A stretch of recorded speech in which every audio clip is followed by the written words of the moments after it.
Musulmon kishi yolg'on gapirishlik juda ham bu jirkanchli amalda. Musulmon kishi yolg'ondan shunday hazar qilish kerakki, bu munofiqlarning alomati. Tortishlikka o'zi arzimaydigan narsani deb musulmonni haqorat qiladi. Mana bu eng katta munofiqlik alomati. Ayniqsa musulmonlar uchun eng katta yutqazishlik, yo'qotishlik bo'lgan narsa masjidda musulmon bilan tortishligi va bir-birini urishligi bu eng katta va eng xunuk bo'lgan amallardandir va yana munofiqlik alomatlaridandir. Bismillahirrohmanirrohim. Abdulloh ibn Amr radhiyallohu anhudan rivoyat qilinadi. Rasululloh sallallohu alayhi vasallam dedilar: 4 narsa borki, kimdaki ana shu 4 narsa bo'ladigan bo'lsa, u toza munofiq bo'ladi dedi.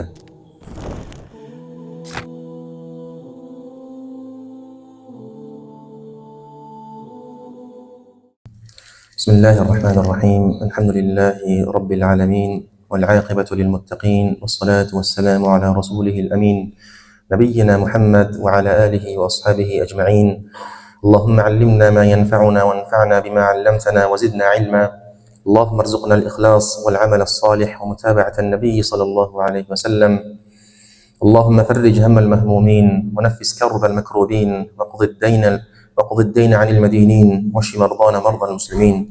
وارحم اللهم موتانا وموتى المسلمين برحمتك يا ارحم الراحمين. اللهم صل وسلم على نبينا محمد والحمد لله رب العالمين. اما بعد. الله تعالى fazli va marhamati va karomi ila bugungi navbatdagi odoblar hadislari sharhining alamatul munafiq, munofiqning alomatlari degan mavzuni hadisni sharhini o'tamiz inshaalloh. Bismillahirrohmanirrohim. عن عبد الله بن عمرو رضي الله عنه أن النبي صلى الله عليه وسلم قال. عبد الله بن عمرو رضي الله عنه رواية قلنا رسول الله صلى الله عليه وسلم dediler: 4 من كن فيه كان منافقا خالصا. 4 narsa borki, kimdaki ana shu 4 narsa bo'ladigan bo'lsa, u toza munofiq bo'ladi dedi. ومن كانت فيه خصلة منهن كانت فيه خصلة من النفاق حتى يدعها. Va kimdaki ana shu 4 ta narsadan birorta xislat bo'ladigan bo'lsa, unda munofiqning bitta xislati bo'ladi. Ya'ni kimdaki ana shu 4 xislatdan bitta xislat topiladigan bo'lsa, unda nifoqning bitta xislati bor ekan. Hatta yad'aha, to'yinki uni tark etmaguncha, undan tiyilmaguncha. Idza tumina xon, agarda u omonatlansa xiyonat qiladi. Va idza haddatha kadhab, qachonki u gapiradigan bo'lsa aldaydi, yolg'on gapiradi. Va idza ahada ghadar, qachonki ahd qiladigan bo'lsa, ahdlashadigan bo'lsa, unga vafo qilmaydi. Va idza khasama fajar, qachonki birortasi bilan tortishadigan bo'lsa, fojirlik qiladi. Muttafaqun alayh. Imom Buxoriy va Muslim rivoyatlari. Ar-Rawiyul A'la muallif Allohu akbar rozi bo'lsin aytadiki, rivoyat qiluvchi bu Abdulloh ibn Amr al-As radhiyallohu anhu. U kishi sahobalardan, avvalgi islom keltirgan sahobalardan deyiladi va yana sahobalarning ichida faqih bo'lib turib tanilgan sahobalardan. 700 tadan oshiq hadis rivoyat qilingan u sahobadan. Va yana u kishi Toifda rojih qavllarga qaraganda Toif shahrida vafot etdilar. Mana bu hadisda Rasululloh sallallohu alayhi vasallam munofiqning sifatlayapti. Munofiq bu nima? Munofiq bu nima degani? An-nifaqu fil lughati mukhalafatul batini lil-zahir. Nifoq degani bu ichini tashida teskarisini ko'rsatishlik degani. Ya'ni ichi boshqa narsa, tashi umuman boshqa narsa. Ya'ni ikki yuzlamachi yoki ichi boshqa, tashi boshqa deyiladigan narsaga bu arab tilida nifoq deyiladi. An-nifaqu ala darbayn. Nifoq endi ikki turli bo'ladi. Munofiqlik ikki turli bo'ladi. Birinchisi nifaqu i'tiqadin va huwa kufrun akbar naqilun min al-millati va huwa 6 anwa'. Birinchi turdagi nifoqlik, munofiqlik bu e'tiqodiy nifoqdir. Ya'ni odam tashqarida musulmonni ko'rsatadi, ammo ichidan islom diniga ishonmaydi, Alloh taoloning borligiga ishonmaydi, Muhammad Rasululloh sallallohu alayhi vasallamning payg'ambar ekanligiga ishonmaydi. Bu e'tiqodiy nifoq deyiladi va mana bu kufr nifoqidir. Va mana bu nifoq odamni dindan chiqaradigan munofiqlikdir. Mana bu katta, ya'ni e'tiqodiy nifoqlik 6 turli bo'ladi. Buning 6 ta ko'rinishi bo'ladi. Birinchisi takzibur rasul, Rasululloh sollallohu alayhi vasallamning yolg'onchiga chiqarishlik. Aw takzibu ba'd ma jaa bihi, yoki Rasululloh sollallohu alayhi vasallam xabarini bergan narsalarini ba'zilarini yolg'onchiga chiqarishlik, ya'ni yolg'onga chiqarishlik, ishonmaslik. Aw bug'dur rasul, yoki Rasululloh sollallohu alayhi vasallamni yomon ko'rishlik. Aw bug'du ma jaa bihi, yoki Rasululloh sollallohu alayhi vasallam olib kelgan narsalardan birortasini yomon ko'rishlik, yoki Rasululloh sollallohu alayhi vasallamning dinini pastga urishlikdir. Awil karahiyati lintisari dinir rasul, yoki Rasululloh sollallohu alayhi vasallamning dinini nusratlanishligini karih sanaydi, ya'ni dinini g'olib kelishligini bu karih sanaydi, bu kishiga yoqmaydi. Mana bu e'tiqodiy nifoqlik bo'ladi, ya'ni qalbida Rasululloh sollallohu alayhi vasallamga ishonmaydi, Alloh taologa ishonmaydi, tashqarida musulmonlik da'vo qiladi. Mana bu e'tiqodiy nifoq deyiladi va mana bu islom dinidan chiqaradigan munofiqlikdir. Ikkinchisi nifaqun amali, amaldagi munofiqlik. Va huwa kufrun asghar la yunqilu min al-millah. Mana bu kichik kufrdir, dindan chiqarmaydigan kufrdir bu. Illa annahu jarimatun kabiratun va ithmun azim. Biroq u katta jarimadir va yana katta ulkan bo'lgan gunohdir. Dindan chiqarmaganligi bilan, ammo bu amaldagi nifoqlik bu katta gunohdir. Mana bu hadisda zikr qilingan munofiqlik bu amaldagi nifoqlikni Rasululloh sollallohu alayhi vasallam sanadi. Ya'ni odam amalda qiladigan munofiqlik, nifoqlikni suratlarini sanab o'tdi Rasululloh sollallohu alayhi vasallam. Al-farqu bayna an-nifaq al-akbar wal asghar. Endi katta nifoqlik va kichik nifoqlikning orasidagi farq. Birinchisi, muhim bo'lgan farqlardan birinchisi, an-nifaqul akbar yukhriju min al-millah. Aytganimizdek, katta munofiqlik, odamni katta munofiqlik, e'tiqodiy nifoqlik bu islom dinidan chiqaradi. Va nifaqul asghar la yukhriju min al-millah. Kichik munofiqlik esa islom dinidan musulmon kishini chiqarmaydi. U kishi musulmon bo'lib turaveradi, ammo munofiqni ishini qilayotganligida gunohkor bo'lib turib, bo'lganda ham gunoh kabira qilayotganlikda gunohlanadi. Ikkinchisi, nifaqul akbar sohibuhu mukhalladun fin nar. Katta munofiqlikni sohibi, ya'ni katta munofiq, nifoqni kattasini qilgan odam jahannamda abadiy qolguvchilardan bo'ladi. Va sohibun nifaqil asghar la yakhludu fin nar. Kichik nifoqlikni sohibi esa jahannamda abadiy qolmaydi. Rasululloh Alloh taolo aytgandek, va yu'azzibal munafiqina in sha'a aw yatubu alayhim. Munofiqlarni Alloh taolo xohlasa azoblaydi, xohlasa ularning tavbalarini qabul qiladi. Qiyomatga borganda ularning ishlari Allohga havoladir. Hech kim bilmaydi ularni jahannamda kechirilmay qolib ketadimi yoki jahannamdan kechirilib chiqadimi bilmaydi. Alloh taolo xohlasa ularni qiyomatda kechirib yuboradi, xohlasa kechirmaydi. Mana bu ya'ni amaldagi nifoqlikni sohiblari ular. Ya'ni amalda munofiq qiladiganlarning ishlari qiyomatda shunday bo'ladi. Ammo e'tiqodiy nifoq qiladiganlar e'tiqodan Alloh taoloning borligiga ishonmaydi-yu, ammo zohirida islom keltirib yuraveradi. Ularga musulmonlar zohiriga qarab turib bu musulmon ekan deb hukm beraveradi, chunki u tashqi ko'rinishida musulmonlikni ko'rsatyapti. Namoz o'qiydi, Alloh taolo bor deydi, Alloh meni Robbim deydi, ilohim deydi. La ilaha illalloh deydi, Muhammadur Rasululloh deydi sallallohu alayhi vasallam. Uni ko'rinishi musulmon kishini aytganligi uchun u odamga musulmoncha muomala qilinadi, ammo agarda ichidan e'tiqodan Alloh taoloning borligiga ishonmasdan tan olmayotgan bo'lsa, u odam kofir bo'laveradi va qiyomatda o'sha odam abadiy jahannamda qolguvchilardan qoladi. Uchinchi farqi, an-nifaqul akbar la yasduru min mu'min. Katta nifoq mo'min kishidan sodir bo'lmaydi. Ya'ni mo'min kishi hech qachon katta nifoqlik qilmaydi. Ichidan Alloh taoloning borligiga ishonmay qo'ymaydi.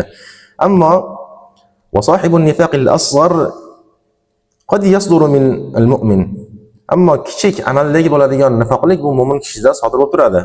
Mo'min kishi bo'lganligi bilan yolg'on gapirib turishi mumkin. Mo'min kishi bo'lganligi bilan bomdodga uxlab qolishligi mumkin, jamoatga qatnashmay qo'yishi mumkin. Bu kichik nifoqlik, amaldagi bo'lgan nifoqliklarning suratlari. Bu mo'minda sodir bo'lishligi mumkin.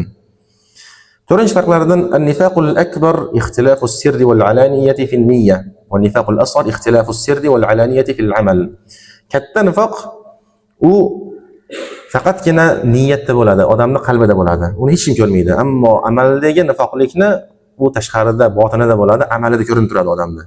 Nifoqligi, ya'ni tortishayotgan paytda urushib ketib qoladi, va'da berayotgan paytda doim va'dasiga vafo qilmaydi, omonatlansa xiyonat qilib qo'yadi. Bu ko'rinishdagi amaldagi suratlarda. Mana bu farqlardan deyiladi. Beshinchisi, an-nifaqul akbar fil g'olib la yatubu sohibuhu. Katta nifoq sohibi g'oliban u tavba qilmaydi ekan. Chunki u ichidan Alloh taologa ishonmaydi-da u. Ichidan Muhammad Rasulullohga iymon keltirmaganligi uchun u tavba qilib o'tirmaydi. Chunki ichida ishlamaydi u. Allohning borligiga ishonganda meni gunohlarim kechirsin deb tavba qilardi. G'oliban ichida katta nifoqi bor odam, Alloh taologa ichidan ishonmaydigan odam hech qachon tavba qilmas ekan. Ammo wan-nifaqul asghar qad yatubu sohibuhu fayatubu Allohu alayhi. Ammo kichik nifoq sohibi, munofiqlikda amalda qilib qo'yadigan kichik munofiqlar, ya'ni kichik nifoq sohiblari, ular tavba qilib turadi ba'zan va Alloh taolo ularni tavbalarini qabul qilishligi mumkin. Uqubatul munafiqin, endi munofiqlarni qiyomatdagi uqubatlaridan. Qala Alloh taala a'udhu billahi minash shaytonir rajim. Innal munafiqina fid darkil asfali minan nar va lan tajid lahum nasira. Niso surasining 145-oyatida Alloh taolo aytadi. Albatta munofiqlar jahannamning eng tubida bo'ladilar. Va ularga hech qanday yordam beruvchi topolmassiz. Va qala Alloh taala وعد الله المنافقين والمنافقات والكفار النار جهنم خالدين فيها هي حسبهم ولعنهم الله ولهم عذاب مقيم. Tavba surasining 68-oyatida Alloh taolo aytadi. Alloh munofiqlar, munofiq erkaklarga, munofiq ayollarga va kofirlarga jahannam o'tini va'da qildi. U yerda ular abadiy qolguvchilardir. Hiya hasbuhum, ularga ana shu yetarlidir. Va ularga Allohning la'nati bo'lsin. Va lahum azabun muqim, ularga muqim abadiy qolguvchi bo'lgan ana shu yerda azob bordir. Ila g'ayri zalika min al-ayat. Va bundan boshqa yana oyatlar juda ham ko'pdir. Sifatul munafiqin allati waradat fi al-hadith kattali. Mana bu hadisda zikr qilingan munofiqlarning sifatlariga bitta-bitta to'xtalamiz. Avvalan, idza tumina khan. Birinchisi Rasululloh sollallohu alayhi vasallam dedi, qachonki u omonatlansa xiyonat qiladi dedi. إذا ائتمنه إنسان على شيء خانه وهي نوع من السرقة. Agarda inson unga biror bir narsani omonat qilib topshiradigan bo'lsa, unga xiyonat qiladi. Va mana bu xiyonati o'g'rilikning bir turidandir, deyapti muallif, Alloh rozi bo'lsin. Ma'na al-xiyana, xiyonatning ma'nosi nima? At-tasarruf fil amanati ala khilaf ash-shar'. فإذا تلفت الوديعة تحت يده من غير تقصير فلا ضمان عليه لعدم خيانته. أما إذا قصر فيها فإنه يضمن. Ulamolar aytishadiki, agarda omonatlangan odam, bir odam o'z birodari omonat topshirdi bir narsani, bir buyumni yoki matohni yoki pulni omonat tarzida topshirdi-da, sizda turib tursin, bu omonat dedi. Endi u kishi beqasddan uni yo'qotib qo'ydi yoki yo'qotib yubordi. Beqasddan yo'qotib yubordi. Shunda boyaga omonatlangan kimsa uni to'laydimi, to'lamaydimi degan masala. Ulamolar aytadiki, agarda omonatlangan kimsani beparvoligi bilan va kamchiligi bilan u yo'qoladigan bo'lsa, u to'laveradi. Misol uchun, mana bu 10 ming so'm sizga mablag', omonat sizga ertagisidan olaman dedi-da, boyaga omonatlangan shaxs 10 mingni olib turib, borib uyiga borib turib, pullarni saqlaydigan joyga solmadi-da, yosh bolalar ko'zi tushadigan joyga yoki derazaga shamol uchirib ketadigan joyga qo'yib qo'ydi, beparvolik qilib. Va u ertasi kuni yo'qolib qoldi pul.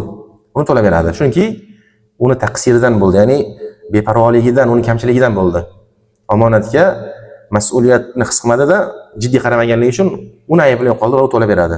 Endi bordi-yu, u o'zini pul saqlaydigan joyga qo'ydi va yosh bolalardan yiroqqa qo'ydi va shamol uchirib ketmaydigan joyga hamma sabablarni qilib qo'ydi-da, ammo u yo'qolib qoldi, yo o'g'irlanib qoldi yoki yo'qotib qo'ydi, mutlaqo yo'qolib qoldi. Mana shu o'rinda omonatlangan kimsa agarda u omonatlangani uchun haq olmagan bo'lsa, to'lavermaydi. Shariatdagi hukm shunaqa. Ya'ni beparvolik qiladigan bo'lsa to'laveradi. Agarda mas'uliyat his qilib, unga jiddiy qaraydigan bo'lsa, uni to'lavermaydi. Chunki uni aybi bilan bo'lmadi, va'da qilmadi. Rasululloh sollallohu alayhi vasallam aytdiki, munofiqning ikkinchi alomati va idza haddatha kadhab. Qachonki u gapiradigan bo'lsa, yolg'on gapiradi. Endi kim u yolg'onga gunoh oladi desa, yolg'onligini bila turib ataylabdan aytgan odam u gunoh ish qilgan bo'ladi. Ammo uni yolg'onligini bilmasdan rost deb o'ylab turib aytayotgan odam, johillik bilan yolg'on gapni aytgan odam u gunohkor bo'lmaydi. Misol uchun, men vallohi bomdodda falonchini ko'rdim masjidda desa, unga o'xshatib o'rgan bo'lsa aslida, lekin u odam chiqmagan. Va natijada u aytgan odam bomdodga chiqmagan bo'lib chiqdi. Natijada yolg'on bo'lib chiqdi, unaqa emas bo'lib chiqdi. Aytgan gapi rost emas bo'lib chiqdi. Lekin u o'yladiki, rostdan ham u odam chiqqan deb turib, g'olib gumonini g'olibiga tayangan holatda aytadi. Mana bu o'rinda odam gunohkor bo'lmaydi. Chunki u ataylabdan qilmadi, johillik bilan qildi. u gunohkor bo'lmaydi va kechiriladi. Ammo bilib turib, chiqmagan odamni ham bilib turib, ana shu chiqdi deydigan bo'lsa, bilib turib yolg'on gapirgan odam gunohga tortiladi. Shuning uchun munofiq gapirsa yolg'on gapiradi deyapti-yu, bilmasdan xato qilib qo'yganlarga, adashib gapirib qo'yganlarga sen munofiqsan deb bo'lmaydi. Ba'zida uchrab qoladi, bilmasdan gapirib qo'ygan bo'lsa, rostmas gapni bilmasdan gapirib qo'ygan bo'lsa yoki va'da berib turib, unaqa bo'lishligini bilmagan holatda hisob kitobini qilib turib, hamma yoqda va'da berib turib, u va'dasini uddasidan chiqolmay qolsa, uzrlik bilan unga munofiqsan deyilmaydi. Ya'ni ataylabdan bila turib va'dasidan chiqolmay qolsa, bila turib yolg'on gapirgan odamga sen munofiqni ishini qilyapsan deyishlik mumkin. Ammo sen munofiqsan deyishlik bu yaxshi xislat emas, bu yaxshi gap emas. Uchinchisi, Rasululloh sollallohu alayhi vasallam aytdiki, "Va idza ahada ghadar", qachonki u ahdlashadigan bo'lsa, u vafo qilmaydi ahdiga. To'rtinchisi, "Va idza khasama fajar", qachonki u tortishadigan, husumatlashadigan bo'lsa, doim urushib ketadi. Shuning uchun oqil inson bir narsa to'g'risida tortishlik uchun tortishmoqchi bo'lsa, avval kelishib olish kerak. Agarda urush ketmaydigan bo'lsa, sen bilan mana shu narsa to'g'risida husumatlashaman yoki tortishaman deyish kerak. Agarda bordi-yu, u tortishlikka muahhal bo'lmaydigan, ya'ni teng emas odam bo'ladigan bo'lsa, johil odam bo'ladigan bo'lsa, tortishsa urushib ketish ehtimoli kutiladigan bo'lsa, u bilan tortishlik odamga joiz bo'lmaydi. Garchi u haq bo'lsa ham, ana shu o'rinda odamga tortishlik joiz bo'lmaydi. Chunki urushib ketib qoladi u. Boyagi munofiq ishni qilib qolgan bo'lsa, sen men tengim emassan, sen bilan tortishmayman deydi oqil odam. Va munofiqning alomatlaridan bittasi doimo tortishganda urushib ketadi oxirida yoki urushib tortishadi. Boyagi odamni gapirtirmaydi. Mana bu munofiqning xislatlaridan bo'ladi. Shuning uchun munofiqlardan qolmaslik uchun, nifoq alomatlari unda ko'rinmasligi uchun tortishayotganda ham odob bilan tortishiladi. Nima to'g'risida bo'lmasin, fiqhiy masala bo'ladimi yoki dunyoviy masala bo'ladimi, diniy masala bo'ladimi, nimaiki masalan to'g'risida tortishadigan bo'lsa, nariga tortishilayotgan shaxs hurmat qilinadi. Shaxsiyatiga umuman kirishilmaydi. Chunki Rasululloh sollallohu alayhi vasallam musulmonga haromdir dedi. Uning obro'si, sha'ni, haqqi, hurmati, qoni, moli harom bo'lgandek, uni hurmat qilishlik ham u insonga farz bo'ladi. Shuning uchun tortishganda hech qachon shaxsiyatga o'tmaydi. Gapda ana shu mavzuda tortishiladi-da, ammo shaxsiyatiga sen o'zing anaqasan, sen o'zing ilmsizsan, sen o'zing johilsan, sen o'zing yaqinda namozni boshlading deyilmaydi. Shaxsiyatiga umuman qaralmaydi. Aytilayotgan mavzuga qaraladi, boshqa yoqqa ko'ngil burilmaydi, boshqa yoqqa ko'z qaratilmaydi. As-suwar allati yajuzu fiha al-kadhib. Yana Rasululloh sollallohu alayhi vasallam aytdiki, munofiqning alomati yolg'on gapiradi dedi. Lekin shariatimizda shunday o'rinlar borki, yolg'on gapirishlik joiz o'rinlar bor. Qaysi o'rinlarda yolg'on gapirishlik joiz? Al-ula fil harb bi an yadhhara liman yarahu an-nasu khilafa ma yubtinu li ajli al-harb. Urush maydonlarida yolg'on ishlatsa bo'laveradi va ichidagi narsani teskarisini ko'rsatsa ham bo'laveradi. Kuchsiz odam o'zini kuchli qilib ko'rsatsa bo'ladi. Adadi ozchilik, biz adadimiz ko'p deb ko'rsatsa bo'ladi dushmanni aldashlik uchun. Innal harba khid'a, chunki jang bu ko'zbo'yamachilikdir. Chunki jangda bunaqa narsa ishlatiladi, uslubdir bu. Jang uslublaridan yolg'on gapirishlik bu jangda bor narsa. Shuning uchun shariatimizda ham jang paytlarida yolg'on gapirsa, yolg'on ishlatsa, teskarisini ko'rsatsa, o'zida yo'q narsani bor qilib ko'rsatadigan bo'lsa, bu joiz. الثانية في الإصلاح بين شخصين أو طائفتين. Ikki shaxsning o'rtasiga tushib, ularni isloh etishlik uchun yolg'on gapirsa bo'laveradi. Ikki shaxs musulmon bo'lgan birodarlar aytishib qoladigan bo'lsa, bir-birlaridan xafa, o'rtaga bir shaxs tushadi-da, borib turib, boyagi shaxsga o'z birodarini maqtaydi. Sen haqingda mana dedi, kechirim so'rayapti dedi. O'zi aslida kechirim so'ramagan. Sendan kechirim so'ramoqchi bo'lyapti. Agarda kechirsin, yarashaman deyapti, turib aldaveradi. Ikkovini yarashtirish uchun qanday yolg'on bo'lsa aytaveradi. Mana bu o'rinda yolg'on gapirishlik joiz bo'ladi. As-salithatu al-kadhibu li ajli irda'i zawjatihi. O'zini ayolini rozi qilishlik uchun aldasa bo'laveradi. Misol uchun taomni shirin qilmasa ham shirin qilding deb aytsa bo'laveradi. Yaxshicha unchalik sevormasa ham seni sevaman deb aytsa bo'laveradi. Ayolni rozi qilishlik uchun, uni olib qolishlik uchun oldida, uni xafa qilmaslik uchun va farzandlarini o'ylab ba'zida agarda ayolda unchalik ko'ngli chiqmayotgan bo'lsa ham, farzandlarini o'ylab, maslahani o'ylagan holatda mana shu ayol bilan yashasam, meni dunyo va oxiratimga foydasi borligini bilib turib, mana shu narsani ko'zlagan holatda ayolni aldasa mutlaqo joiz. Chunki Rasululloh sollallohu alayhi vasallam mana bunga oyat hadislari bor. Ya'ni Rasululloh sollallohu alayhi vasallam aytganki, mana shunday holatda insonlarning orasini isloh qilishlik uchun, maslahat tutilgan holatda aldasa bo'laveradi degan mazmunda hadislar bor. Shuning uchun ayolini aldasa bo'laveradi. Ya'ni uni rozi qilishlik uchun. Ayol kishi bilasizlar, quloq bilan yaxshi ko'radi erini. Ayol kishi shirin gap eshitadigan bo'lsa, hamma narsaga rozi bo'ladi. Shuning uchun ayol kishini ko'ndirishlik uchun aldasa bo'laveradi uni. Mana bu hadisdan olinadigan foydalardan bittasi shuki, muallim o'z shogirdlariga sanoqli narsalarni o'tayotgan paytda ularni sana adad bilan aytishlik.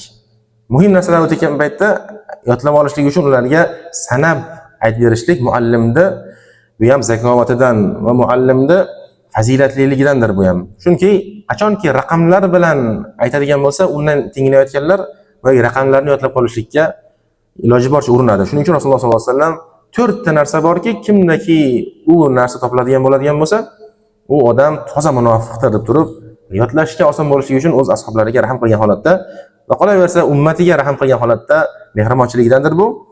Sanab aytdi va yana muallim mana shundan foydasi bo'ladiki, o'z shogirdlariga muhim narsalarni aytgan paytda senga faloncha narsa o'rgataman, yodlab ol turib, birinchisi mana bunday, ikkinchisi mana bunday, to'rtinchisi mana bunday, uchinchisi mana bunday. Mana shu raqamlarni hech qachon unutmagin deb turib yodlatsa, bu ham yaxshi foyda beradi. Ikkinchisi bayanu xuturati ijtimoiy xisolin nifaqi fi shaxs. Shaxsda odamda munofiqlik hislatlaridan to'planib qolishligini xatari zikr qilgan bunda. At-tahziru min al-kadhib fil hadith va annahu min xisolin nifaq. Mana bu hadisda gapirayotganda yolg'on gapirishdan tahzir qilingan, ya'ni ogohlantirilgan. Chunki yolg'on gapirishlik madda nifoqlik alomatidir. Munofiqlargina yolg'on gapiradi. Musulmon kishi yolg'on gapirishlik juda ham bu jirkanchli amalda. Musulmon kishi yolg'ondan shunday hazar qilish kerakki, bu munofiqlarningina alomati. Ya'ni yolg'on gapirishlik bu jarimasi juda ham og'irda. Musulmon kishiga mutlaqo yarashmaydigan va yana jirkanchli bo'lgan narsadir bu. At-tahziru min al-fujuri fil khusuma va annahu min khisalin nifaq. Va yana husumatlashganda, biror bilan hujjatlashgan paytda, biror kimsa bilan birov hujjatlashgan paytda u bilan urushib ketishlik bu munofiqlik alomati. Nimada tortishadigan bo'lsanglar ham odob bilan tortish kerak-da. Hamma narsaning o'zining odobi bor. Shariatda bir narsani munoqasha qilishlik yoki hujjatlashlik bu joiz. Ammo husumatlashganda bir-birlarini so'kib yorishlik, urushib ketishlik bu mutlaqo harom bo'lgan narsa va mana bu munofiqlarning alomatlaridandir. Shuning uchun ba'zida ko'rib qolamiz, masjidlarda urushadi odamlar. Masjidlarda urushadi. Fiqhiy masalani tortishib turib masjidlarda urushadi. Yoki bozorlarda urushadi, dunyoviy narsalarni tortishib qolib turib urushadi. Yoki o'yinlarda urushadi. Arzimagan hisobni deb, arzimagan tortishlikka o'zi arzimaydigan narsani deb musulmonni haqorat qiladi. Mana bu eng katta munofiqlik alomati. Ayniqsa musulmonlar uchun eng katta yutqazishlik, yo'qotishlik bo'lgan narsa masjidda musulmon bilan tortishligi va bir-birini urishligi bu eng katta va eng xunuk bo'lgan narsalar amallardandir va yana munofiqlik alomatlaridandir. At-tahziru min al-ghadri fil uhud. Ahdlarga vafo qilmaslikdan mana bu hadisda ogohlantiruv kelyapti. Va annahu min khisalin nifaq. Va shunki ahdlarga vafo qilmaslik bu munofiqlarning alomatlaridandir. Kelishiladi, ahdlashadi, hamma narsaga kelishiladi, ammo vafo qilishi kerak degan paytda bir bahona qiladi-da, ahdiga vafo qilmay qo'yadi. Uni odatidan shunaqa. Mana bu munofiqning alomatidir. Va mana bu hadisda munofiqlikning amaldagi ko'rinishlarini o'tdik. Mana bu amallar kimdagi topiladigan bo'lsa, odam o'zini zudlik bilan isloh qilishi kerak. Chunki bu munofiqlik amaldagi alomatlari bu juda ham xatarli, musulmon kishi uchun bo'lgan xatarli amallardan. Hech kim kafolat bermaydiki, mana bu amaldagi nifoqni qilgan odam qiyomatda kechiriladimi, kechirilmaydimi? Kechirilgan taqdirda ham Alloh taolo unga aytishi mumkin, sen mana shunchalik amaldagi qilgan nifoqlaring uchun jahannamda tozalanib chiqasan, so'ngra jannatga kirasan deyishligi mumkin. Ammo qiyomatda jahannamda 100 minglagan yillar qolib ketadi ular azoblanib. Ana shu gunohlardan tozalanishlik uchun hech kim dosh bera olmaydi. Mana bu dunyoni o'zi shamni o'tiga dosh berishlik qanchalik azob. Ammo jahannamniki million marta undan og'irroq bo'ladi. Shuning uchun kafolat yo'q. Albatta mana bu narsalarni qilib yurgan odam kechirilib ketadi degan kafolat yo'q. Alloh taoloning xohishi ostida bo'ladi bu narsa. Qiyomatda xolos Alloh taolo ularni kechiraveradi. Va yu'azzibal munafiqina in sha'a va yatubu alayhim. Munofiqlarni Alloh taolo xohlasa azoblaydi va xohlasa ularning tavbalarini qabul qiladi. Shuning uchun musulmon kishi qattiq ogohda bo'lish kerakki va ehtiyot bo'lish kerak. Mana bu nifoq, amaldagi nifoqlarni qilib qo'yishlikdan Ammo bu e'tiqoddagi nifoqlikdan ko'proq odam panoh so'rash kerak. Chunki mana bu e'tiqoddagi bo'ladigan munofiqlik, yurakdan bo'ladigan munofiqlik bu odamni dindan chiqarib yuboradi. Shuning uchun Alloh taolo barchamizni mana bu zohiriy va botiniy bo'lgan nifoqdan barchamizni Alloh taolo o'zi asrasin. هذا والله أعلى وأعلم وصلى الله وسلم على نبينا محمد وآخر دعوانا أن الحمد لله رب العالمين والسلام عليكم.